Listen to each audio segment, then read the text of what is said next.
in remembrance of Lasantha at a time when we are seeing daily violence unfold across our smartphone screens. Every day, there are bleak updates of death, injuries, hunger, and displacement from Palestine, Sudan, Congo, Yemen, and closer to home in Balochistan, Myanmar, and Afghanistan, among other countries. For Sri Lankans, a lot of the footage that we are seeing is deeply familiar. After all, we are a country that has lived through and experienced war. My uncle's death is not often recognized as a casualty of war. But as his daughter, my cousin Ahimsa, has pointed out, shortly before he died, my uncle was reporting on the apparatus of war, revealing some unpleasant truths. Lasantha also died as our army made advances across the north and east as the war approached its final phases. As Sri Lankans, we are often told that the patriotic thing to do is to forget, that the innocent lives lost during that final phase of the war should be seen as collateral damage, a small price to pay for victory.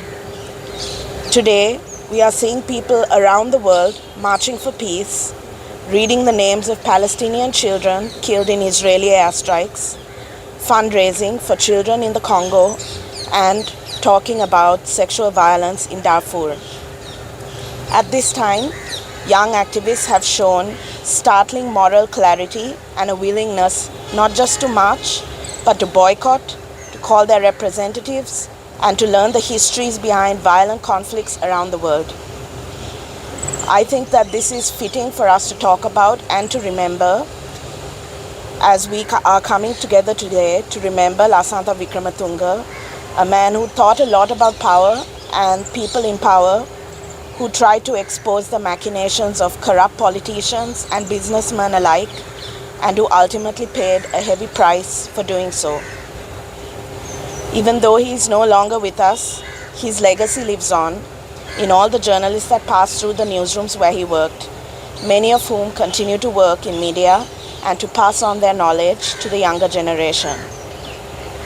This is a time of cruelty, not just for the world, but here in Sri Lanka, with skyrocketing prices and higher taxes that we are told that we must pay, and with successive administrations showing no interest in genuine reform, despite the calls from protesters just last year.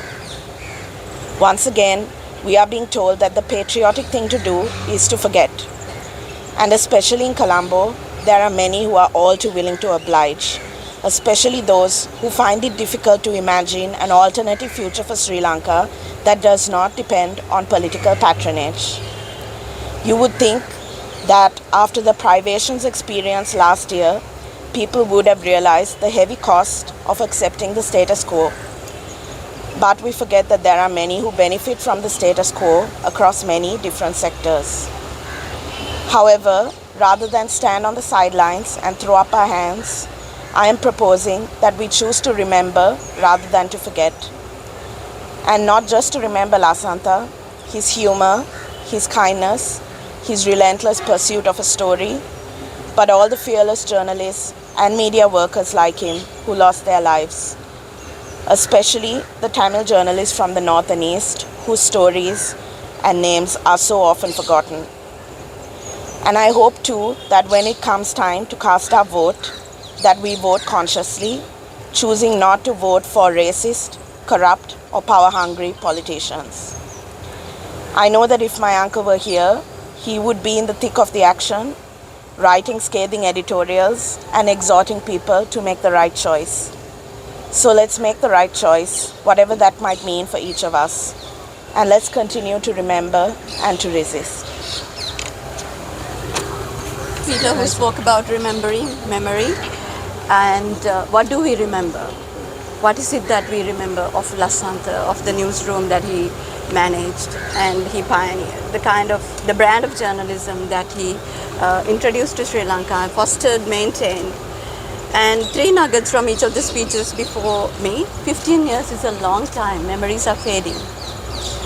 But some things don't fade, as Raisa said. That's possibly what we learned from watching him, what he did, how he did. It was called yellow journalism long ago. For those of us who come from the Sunday Lead editorial, we were condemned, ridiculed. That brand of journalism was opposed. And there was litigation. There was violence to be dealt with. There was lots more. But with all of that, again, borrowing a line from all the speakers before me, we saw last year and the year before that a shift among the people in this country. We saw people demanding accountability. We saw people getting on streets and saying enough is enough. That we have seen enough of corruption. We have seen enough of nepotism. We have seen enough of politicians who are irresponsible, who only serve their self-interest, but not the common purpose. And that is to serve the nation's interest.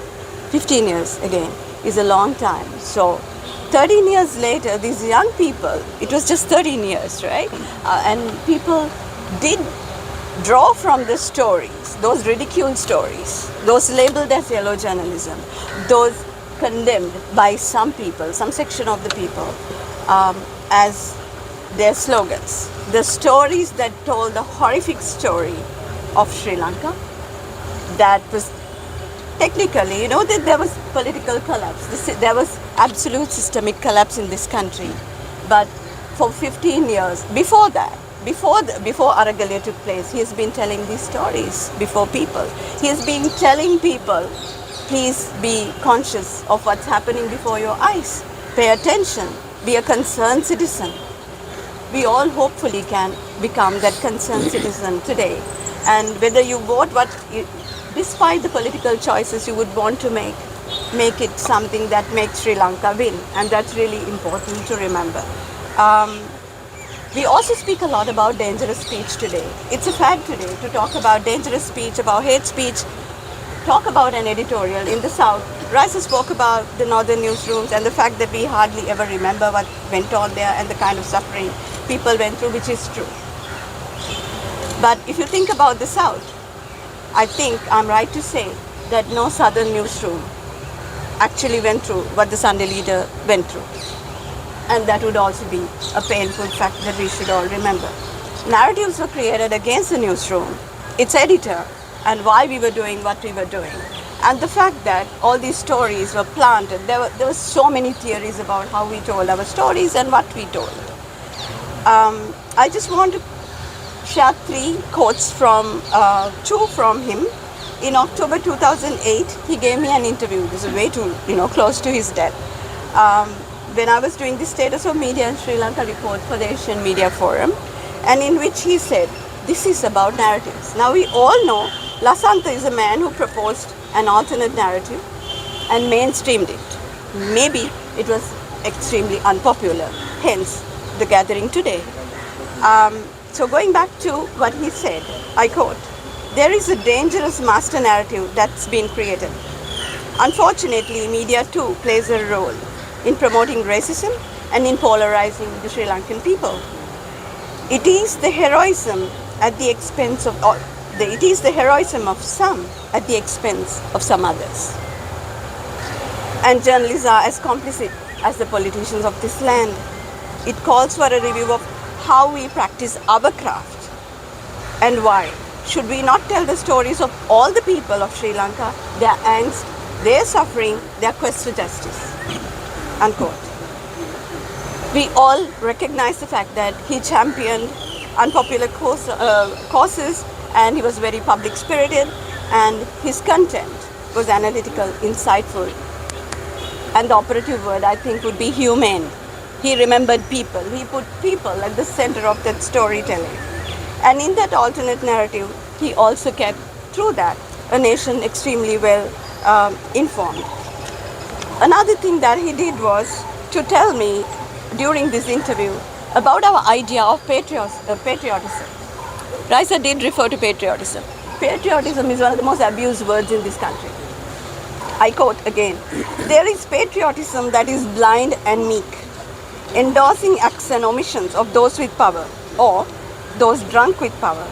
And then there is a fiery form of patriotism that doesn't let you rest, doesn't let you sleep, that asks questions, demands responses, and speaks truth to power. And we know which brand of patriotism that he represented. The last point I would also want to make is again about the Aragalaya and the lessons we learned. Perhaps 13 years later, when we recall our stories, our headlines, the issues that we reported on, they were all systemic issues that this country faced for a number of years, but we were happy to ignore. So here is my call to action. The last point I want to make is that Lasantha's was the true Aragalaya. His was the Aragalaya, and it began long ago, before the real thing happened in 2022. Every week, with all the stories he wrote, every week with the mobilization of that, lean newsroom that he had in pushing stories. Also, I just want to finish by reading a small portion of the testimony that I gave before the People's Tribunal in May 2022. Please reflect upon some of the things that I list out here. It reminds all of you possibly of the newsroom that we belong to, we are very proud to belong to, and what the Sunday leader fought against ideologically. This was our own diagnostic card, again produced long ago. So what were the positions we took? What did we report on? Here were the issues, and this is part of the official document of the testimony. Early identification of an authoritarian regime. Say no. Mainstreaming and normalization of nepotism, creating a family political brand and making it take root. Rapid concentration of power of a single family control over public office. Weakening of public institutions, the public service, politicization and militarization of this country. Resistance to power sharing. We all know there was great resistance to sharing power and addressing the political question that has festered this country. And lack of commitment to protect the dignity and rights of all people, not some people. I hope these words actually cause pain to you. And I hope these words make you reflect. I hope these words make you want to change something. Again, 15 years is a long time to wait for closure. There was a statement from the family. There has been no criminal justice that has been delivered to a man who spoke on behalf of all of us and who didn't mind whether we supported him or we stood with him or we didn't stand with him. He spoke his truth, and here he lies. Impunity. Lal spoke about impunity. Impunity is also a state. It's also about delays and derailment of justice. It's also about us forgetting. Why do we have to forget? We don't have to forget, we have to remember. Here lies a man killed for his work, and his killers roam free. He has raised his voice against tyranny, against injustice, against malpractice. And he also continuously asked us to remember our citizenship. The least we all can do is to own our citizenship. And what it means will be something that you will decode personally. But I think there is so much to be done. It is an election year. It's not just about the political choices you make. It's also about the personal choices we make, about speaking truth to power, being honest, being truthful, doing our little thing, that little small act to make this country a better place. I think Lasantha deserves all of that. Thank you.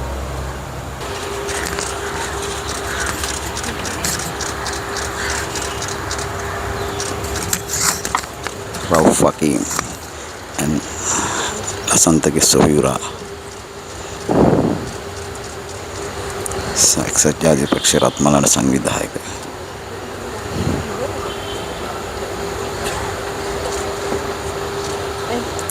Sandhya Eknaligoda